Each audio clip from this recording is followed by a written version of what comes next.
It looked so good this morning, but then my neighbor was blasting her metal music for what seemed like a very, very infinite moment. So I had to wait. I went to do grocery shopping and then the wind and everything, and now it looks like trash. We're gonna deal with it. We're gonna like forget about it and we're gonna keep going with the video because it is really, really exciting. Do you know what we're doing? We're learning language! On you on. And he couldn't care less.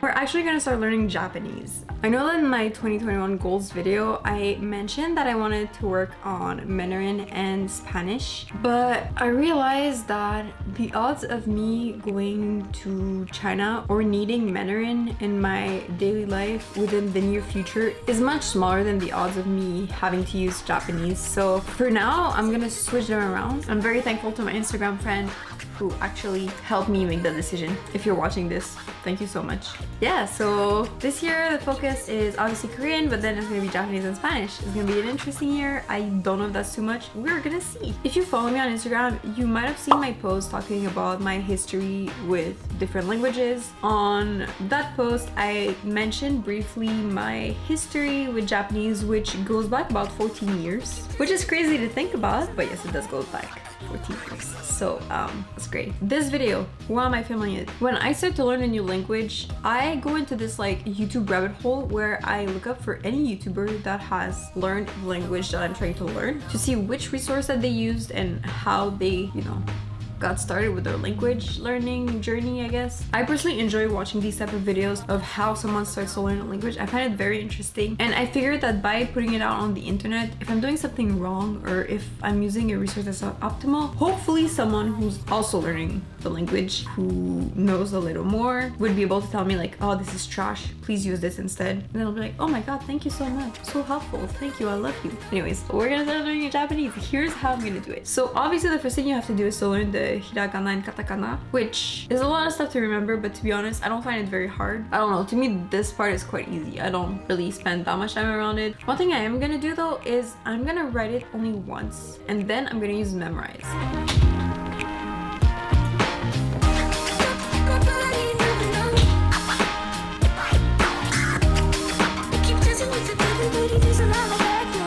After finding the what seemed to be perfect Hiragana and Katakana tables, I started to recopy them into this little notebook.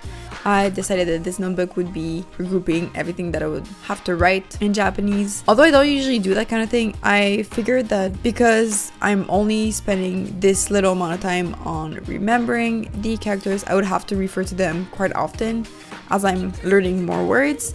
So I just decided to have it as an easy access, I guess, by recopying it in this little notebook.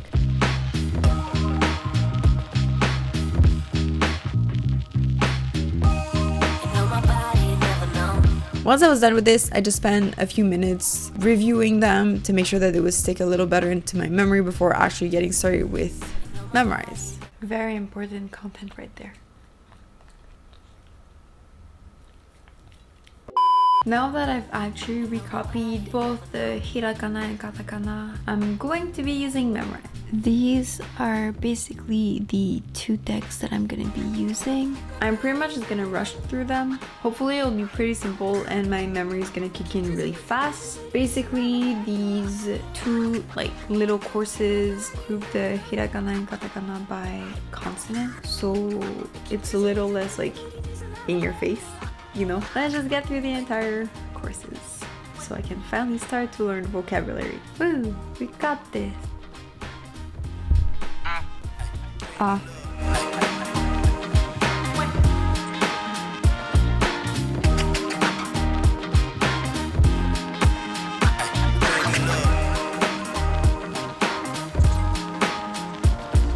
I just look like an egg right now. I look so bald.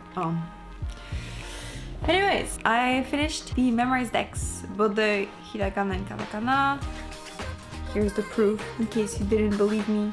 I know this is a very unconventional way of doing things, and I know that not everybody has like 2 hours to just rush through all the characters and everything, but like, Because my focus is Korean and not Japanese, I don't want to be spending all my time working on Japanese. Whoa. So by learning the Hiragana and Katakana, I can get started working on vocabulary. I don't even have to think about grammar too much. I can just do it whenever I have time. But then I can still learn like 5 new words every single day. So I'll still improve over time.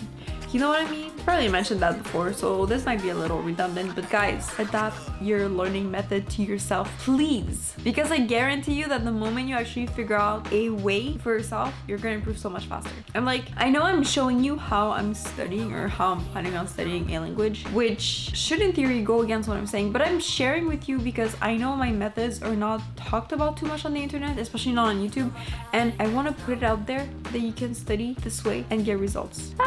Okay, what are we gonna do? We're gonna do flashcards. Now that I have learned hiragana and katakana, what I'm gonna focus on is words. Because I personally love learning grammar more than anything, I find that if I let myself just dive into the grammar, I'm never gonna actually learn enough words to converse. And also, what sucks when you don't know words is that you're gonna read your grammar book and they're gonna come up with examples and you're not gonna be able to understand the examples because you've not learned any words. To prevent that from happening, I'm gonna be using 2 Anki decks. Little update, I've actually deleted one of the decks that I was planning on using. I opened the kanji deck and I actually hated it. Now, I know this is very controversial because a lot of people tell you to make your own deck, but in my own opinion, like if there's deck that already exists, I don't see why I would create my own deck. So I'm just putting it out there. I'm gonna use pre-made decks.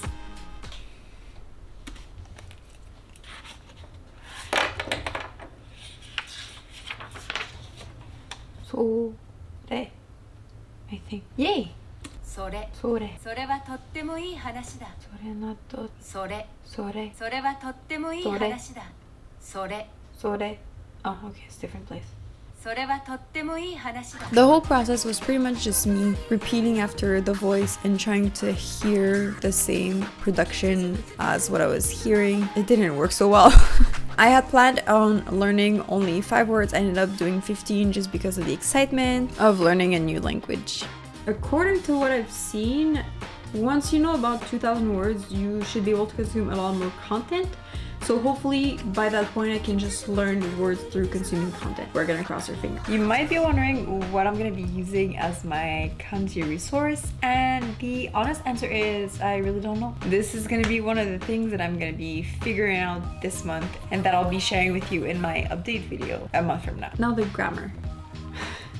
This is the one that I really am not sure about. Vocab I'm pretty sure of, I've read reviews. These decks are overall very popular, so I'm thinking that these are safe picks. But for the grammar, I don't want to spend money yet. I'm just a beginner, so if you have a better resource, please let me know in the comments. This is just what I found on the internet for free, so. So the grammar resource that I'm gonna be using is called Kim's Japanese Guide to Learning Japanese Grammar. Yeah, I don't know if anyone knows about that, but that's what I'm gonna be using. The reason why I got interested with this one is because it basically starts with just saying the problem with conventional textbooks is that they often have the following goals. 1, they want readers to be able to use functional and polite Japanese as quickly as possible. 2, they don't want to scare readers away with terrifying Japanese script and Chinese characters. And 3, they want to teach you how to say English phrases in Japanese. And then they proceed to say,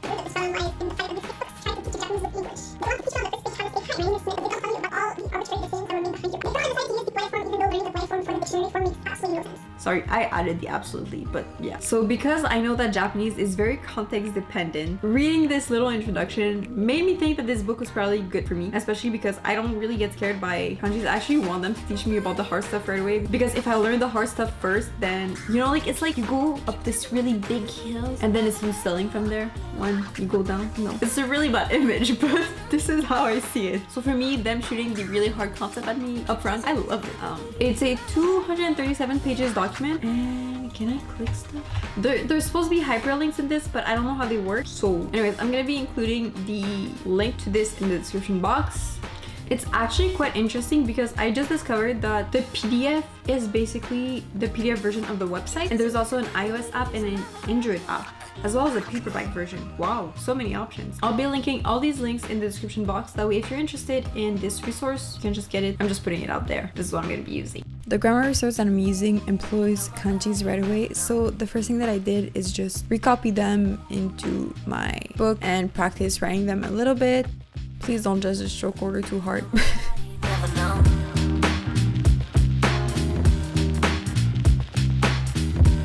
Once I had worked a little on the kanji, I went back to the grammar and just writing down all the grammar points in Notion. If you're curious about how I use Notion for grammar, please check out my How to Study Korean video because I go in depth about my method. And this is the end result. I only covered 4 structures, but obviously it's gonna add up over time, so I'm not really worried about it.